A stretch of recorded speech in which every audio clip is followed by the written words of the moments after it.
మొక్కలకి ఆ మట్టి మీద లేకుండా చేశాడు.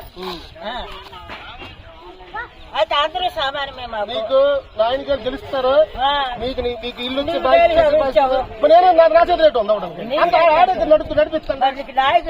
నాయకుడిని చేసే సుఖమేటని చెప్పు. ప్రభుత్వం ఆడదు, ప్రభుత్వం ఆడి చేతులు నేనేటో ఎవరైనా సరే సంగీ చిన్నపిల్లాడని తండ్రి లేక ఆలోచించాము. అతనైనా సరే మానవుడికి త్యాగాలు బెవరివ్వడం ఏంటి? నా కొడుకు ముగ్గురు కొడుకులు, నా కొడుకు ముగ్గురు కొడుకులు. అయితే నలుగురికి నీళ్ళు లేకుండా తేలిపోతాడని అడిగాము.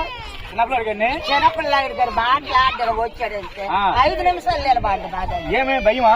లేట్ భయం. మరి ఎందుకైతే ఆ రోజునే మనిషి ఎటువంటి అనేసి మార్పు చేసి ఓటేసాం, నాయకుడిని చేశాము. అతను ఫలితం పెట్టి ఇచ్చిన జాగా తీసుకున్నాడు. చిన్నపిల్లాడు బేబీ నాయనకి వేస్తాను నీకు తెలుసా? వాళ్ళు ఎప్పుడు బేబీ నాయనకి వేస్తాను. ఇప్పుడు ఈ దగాకోర ప్రభుత్వాన్ని గెలిపించి మన అభిప్రాయాలు మనకు మంచి చేసిన బేబీ నాయన మనం గెలిపించుకుందాము. మన ఖచ్చితంగా మన సామాన్య కుటుంబం మన దళితులందరూ బాగుంటుంది. ఖచ్చితంగా ఇస్తారు. నాయన గారు మొదటి ఎమ్మెల్యేగా నిలబడ్డారు కాబట్టి ఆయన గారిని గెలిపించుకుంటే మన దళిత పరిస్థితి బాగుంటుంది. బేబీ నాయనకి